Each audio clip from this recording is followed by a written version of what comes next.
आपका स्वागत है आपके अपने YouTube चैनल महाअध्ययन में। वीडियो को लाइक करें और अगर आपने अभी तक चैनल को सब्सक्राइब नहीं किया है तो प्लीज जल्दी से कर दीजिए। आज हम करने जा रहे हैं हमारी छठी की कक्षाओं के लिए सामाजिक विज्ञान की वर्कशीट, जो कि हमारे सामाजिक एवं राजनीतिक जीवन से है और जो हमारा पाठ 5 है पंचायती राज। और आज हमारी वर्कशीट का नंबर 18 है और हमारी तारीख है 27 नवंबर। तो आज हम कुछ नई बातें पंचायत के बारे में ही जानने जा रहे हैं। उसमें भी हम जानेंगे पंचायत के 3 स्तर। हमने गांव के स्तर की बात की थी कि गांव के स्तर पर पंचायत कैसे बनती है और किस तरह से ग्राम सभा अपना काम करती है। सब हमने गांव के स्तर पर पढ़ा था, यानी कि ग्राम के स्तर पर।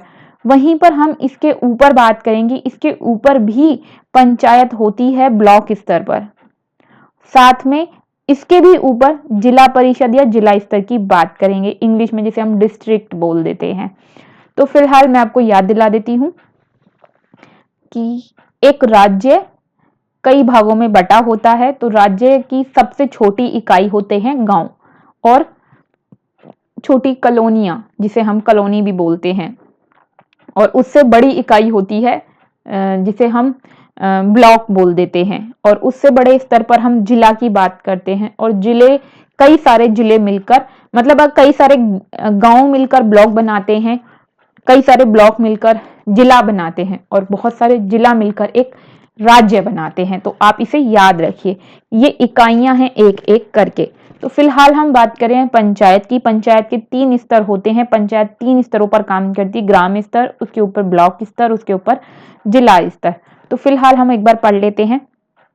पंचायत के बारे में हमने काफी सारी बात की ही है। तो पंचायती राज एक राज्य व्यवस्था एक प्रक्रिया है जिसके द्वारा लोग अपनी सरकार में भाग लेते हैं। यह व्यवस्था लोकतांत्रिक सरकार की पहली सीढ़ी है। इस व्यवस्था के पीछे मुख्य विचार यह है कि स्थानीय लोगों की भागीदारी बढ़े, उन्हें अपनी आवाज उठाने के लिए ज्यादा से ज्यादा मौके मिले।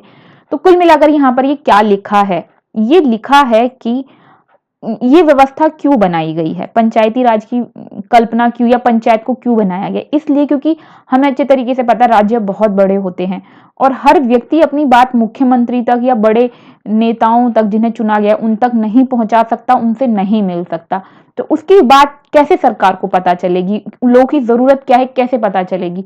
तो वहां पर हर व्यक्ति सरकार में भाग ले सके, इसके लिए पंचायत की व्यवस्था की गई है। वो अपनी बात को पंचायत के पास पहुंचाता है और ग्राम पंचायत अपनी बात को आगे बढ़ाएगी। जैसे हमने, आपको याद है हमने बात की थी कि सचिव होता है जो सरकार की तरफ से नियुक्त किया जाता है, जो गांव के लोगों की ग्राम सभा में जो भी बातें होती हैं पंचायत में उन्हें लिख लेता है।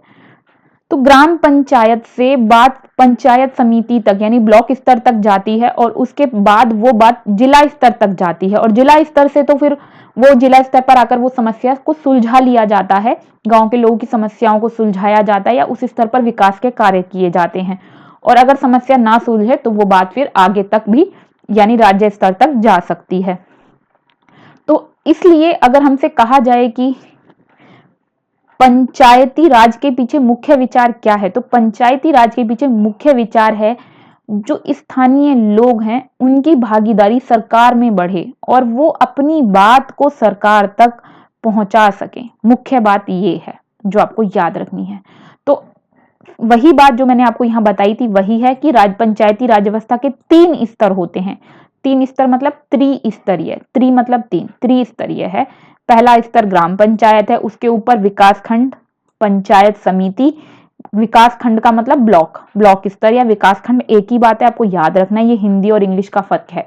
और तीसरा जिला पंचायत या जिला परिषद जो जिला स्तर पर होती है। तो विकास खंड ब्लॉक स्तर पर होते हैं, जिला पंचायत जिला स्तर पर होती है और ग्राम पंचायत ग्राम स्तर पर होती है। तो ग्राम से बड़ी इकाई होता है ब्लॉक, ब्लॉक से बड़ा होता है जिला, डिस्ट्रिक्ट।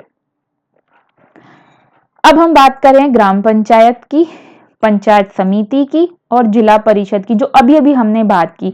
तो आपको ये मैंने बता दिया है लेकिन फिर भी हम एक बार और पढ़ लेते हैं। ग्राम पंचायत क्षेत्र के मतदाता मुखिया, ग्राम प्रधान और वार्ड सदस्यों का चुनाव करते हैं। चुने गए प्रतिनिधि ग्राम पंचायत बनाते हैं और ग्राम पंचायत ग्राम सभा के प्रति जवाबदेह होती है। तो अब कुल मिलाकर यहाँ पर ये क्या बता रहे हैं? यहाँ पर ये बता रहे हैं कि ग्राम पंचायत क्या है। ग्राम पंचायत क्या है, ये यहाँ पर हमें बताने की कोशिश की गई है। तो ये ग्राम पंचायत के तो हम बार बार पढ़ ही चुके हैं कि गांव के लोग अपने अपने वार्ड से सदस्यों को चुनते हैं और वो मिलकर ग्राम पंचायत बनाते हैं। ग्राम पंचायत और ग्राम सभा मिलकर काम करते हैं। उसके बाद बात करें आज हम पंचायत समिति की। पंचायत समिति क्या है? तो ग्राम पंचायत के ऊपर एक दूसरा स्तर है जिसे विकास खंड का होता है, जिसे ब्लॉक बोलते हैं। इसे पंचायत समिति भी बोलते हैं। एक पंचायत समिति में कई ग्राम पंचायतें होती हैं। तो अब हमने ऊपर पढ़ा था ग्राम पंचायत, तो ग्राम पंचायत, कई सारी ग्राम पंचायत मिलकर क्या बनाएंगी? कई सारी ग्राम पंचायतें मिलकर बनाएंगी पंचायत समिति। आपको ये याद रखना है कि ग्राम पंचायत में एक गांव के लोग शामिल थे या एक क्षेत्र के लोग शामिल थे, और पंचायत समिति में कई सारी ग्राम पंचायतें शामिल थी। वहीं हम बात कर रहे हैं जिला परिषद की। पंचायत समिति के ऊपर जिला पंचायत या परिषद होती है। ये तीसरा स्तर है। जिला परिषद के एक जिले के स्तर पर विकास की योजनाएं बनाती है।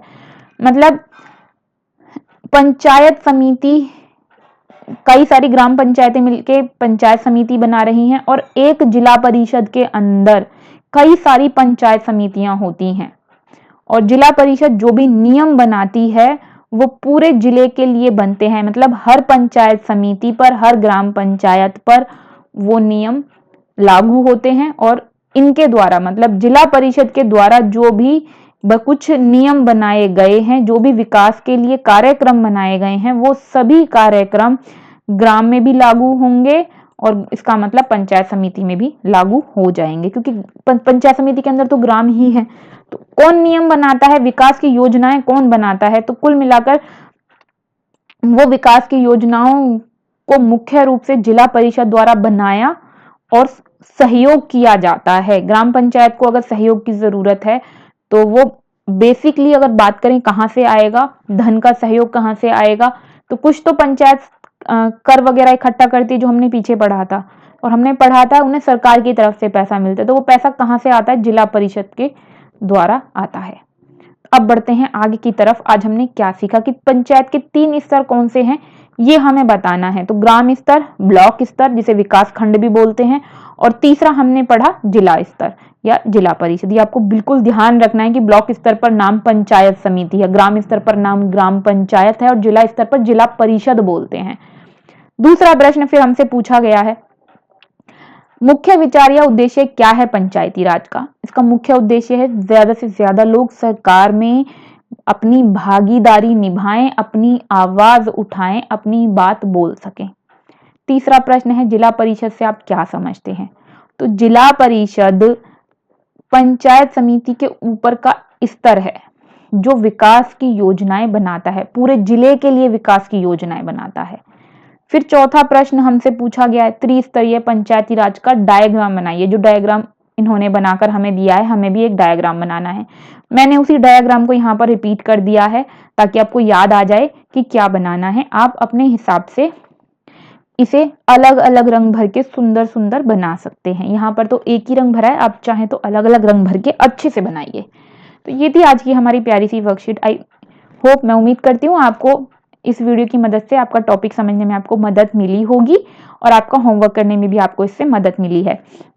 तो अगर आप चाहते हैं इसी तरह से महाअध्ययन की तरफ से आपको वीडियोस मिलती रहें, तो मेरे प्यारे विद्यार्थियों, वीडियो को लाइक और शेयर करना बिल्कुल ना भूलें, क्योंकि चैनल के चलते रहने के लिए जरूरी है आप लोगों के लाइक्स, शेयर्स और सब्सक्राइबर्स का बढ़ते रहना। और आपने अभी तक अगर चैनल को सब्सक्राइब नहीं किया है तो जल्दी से कर दीजिए। आपकी वीडियो के नीचे रेड कलर से लिखा हुआ है सब्सक्राइब, उसे क्लिक करते हो तो कलर चेंज हो जाएगा और लिखा होगा सब्सक्राइब, मतलब चैनल सब्सक्राइब हो गया। चैनल को बस एक ही बार सब्सक्राइब करना होता है। फिर मिलते हैं ऐसी अच्छी सी प्यारी वीडियोस के साथ। तब तक के लिए स्वस्थ रहें, खुश रहें। नमस्कार और धन्यवाद।